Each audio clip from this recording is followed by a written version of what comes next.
So in this lesson, we're gonna be covering the 90% mix. Why it's called that is because we're going to fix 90% of the issues inside of your mix inside of this one very simple change and adjustment inside of your mixing process. Well, let's get started. Before I dive onto the whiteboard and actually show you the process, I want to share a quick story with you. So imagine you are a high school basketball star and you're awesome. You're the best player in your area. So you get recruited by one of the top schools in the nation for basketball. It is also 1969. You're really happy to have been recruited. You go to college, you show up on the very first day of practice and you're warming up, you're doing some stretches, you're shooting some just free throws, just getting all prepped for the practice to start. And then the coach comes in, blows his whistle, says, all right, line up on the baseline. Stand over there at the baseline with all of your other collegiate buddies, because you're a cool college kid now.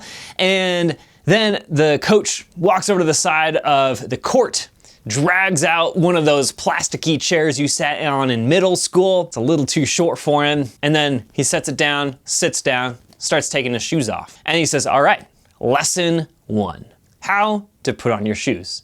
And all your teammates around you start taking their shoes off too, and you're looking around and you're like, this has to be like some sort of like freshman initiation, hazing thing, because it's 1969 and that definitely happened. Then all of a sudden you realize like even upperclassmen are still doing this.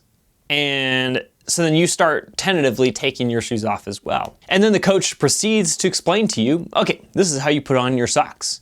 And make sure you wiggle around the pinky toe to make sure that there's no creases and smooth out the heel so that you don't have any creases on the heel either that would irritate your foot while you're playing the game. And then he goes on to explain how to put on your shoe so that it doesn't wrinkle your sock, and then actually how to tighten right next to each ringlet, the shoelaces of your shoe, so that it's nice and snug, but not overly tight. And then he goes on to explain how to tie the shoe so that it doesn't become loose during the game and fall off your foot. This seems like obviously a ridiculous way to start a practice for a basketball team. However, the coach in this story, his name was John Wooden, and he was the head basketball coach at UCLA in the 1960s and 70s. Of the 12 years he was the head coach there, he won 10 of the NCAA titles of the 12 years that he was the head coach. By far, the most successful, most decorated head coach of his time in the collegiate game of basketball. And he started by teaching people how to tie their shoes. So what does that tell you about what it takes to be the best in your field? You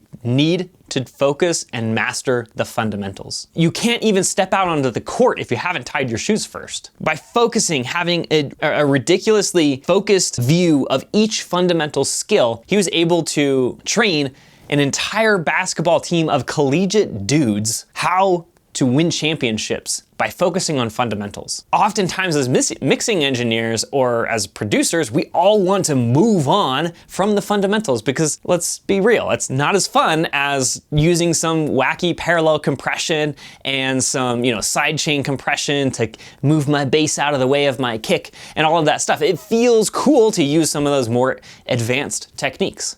However, the truly advanced people in the field are all using the fundamentals to get their results. Instead of trying to learn about new things, let's focus on the fundamentals, master those, because that is truly where your mix is going to shine. So putting this into practice, what does this look like? There's 2 aspects to this. One I already covered. So the first part is your individual tracks. They need to be at least a baseline level of quality before you begin mixing. Because let's be honest, if a chef is given rotten food, even if they're a 5-star chef, they can't make anything out of rotten food. We've already kind of covered that, so I'm gonna move on from that. But the second fundamental that is truly the key to a great mix is as follows. So there are 4 main areas where we focus on inside of our mix. They are the effects, the compression, the EQ, and the volume. So you probably already see where I'm going with this, but an average producer will approach the mix from this perspective. They're gonna spend 10 minutes on the volume balance. They're gonna spend, let's say 30 minutes on their EQ. They're gonna spend, let's do 80 minutes on their compression, and then they're gonna spend 120 minutes on their effects. So total time to do the mix is 3 hours. 4 hours. I did my math wrong. 4 hours. The interesting part of this is that while you kind of breeze by the first steps of the mix, I spent a ton of time on the effects part, because when we get to the effects, we're like, okay, well, I'm on the last step of the mix, but it doesn't sound professional yet. So I gotta obviously do something here to make it sound more professional. So we start adding more and more effects, use some distortion here and some delays here and some reverbs here, adjust the EQ on all my delays and reverbs to try to make it sound good. And we just keep doing things in order to get a professional mix. And so we spend a ton of time, we waste a ton of time on that step. However, when we graph out what this actually looks like in terms of time and effort spent on each stage of the process, it looks something like this. You spend a ton of time here and no time there. What is the fundamental part of the mix? Well, the fundamental part of the mix is always the volume balance. This is 90% of your mix, while the effects is 1%. So with that in mind, does this look like a good use of my time inside of my mix? Did I use my time wisely? Well, I'm going to argue, no, you did not, because I want to spend my time on the 90%, not on the 1%. If I only have 30 minutes to mix a song, I'm gonna spend the majority of my time on the volume balance. I'm not going to even worry about effects. I'm going to spend all of my time on the volume balance, maybe a little bit of EQ. So here's my proposal of how to mix. So instead of this whole disaster here, let's flip this on its head. Let's spend 40 minutes on the volume balance. Realistically, we can probably get that done. EQ, let's spend 30 minutes. Compression, spend 20 minutes. Effects, let's spend 10 to 15 minutes. Let's just say 10 minutes. So all of a sudden, we have a much better base for our mix. More logical way to spend my time while I'm mixing. And if you'll also notice, this mix only took me 1 hour and 40 minutes. As opposed to the 4 hours that I took before. Because once I nail the volume balance inside of this mix, everything else just becomes easier to do. I don't have to spend 80 minutes using compression, because I was using so much compression because my volume balance was off, and I'm trying to compensate by using a ton of compression, which doesn't actually fix my volume balance, because compression just makes everything thicker and destroys all the dynamics out of my instruments. So why would I want to do that? I would rather just get the right volume balance first, and then everything else just falls in line, and it's much easier. So I can actually use way less effects, because again, it's only the last 1% of my mix anyway. I can use way less effects with the same or even better results, because my volume balance is nailed perfectly. I like to share this story as well when we're talking about volume balancing, because the second I realized how important volume balancing was and how to do a proper volume balance, I showed that song to my wife.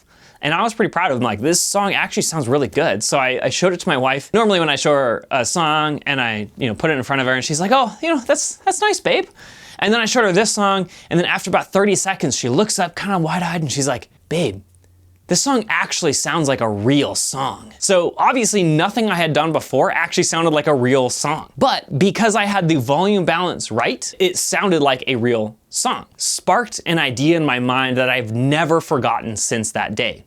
I realized that if you don't get a good volume balance inside of your mix, the average person can't get past that fact to appreciate anything else you do inside of the mix. Even if I used no other plugins but the fader, I could get a better mix than most intermediate mixers, because of the hundreds of mixes that I've heard and worked on as a mastering engineer, the number one issue in all of the mixes that were not professional was a volume balance issue. So if we can nail the volume balance, everything else falls into place. It will sound like a real song and ultimately will be perceived as professional. I hope this makes a lot of sense to you. In the following videos, I'm gonna be showing you exactly how to nail every single time your volume balance. I have some awesome tricks that will ensure that your volume balance is the best it possibly can be. So let's dive into that, and I will see you in the next video.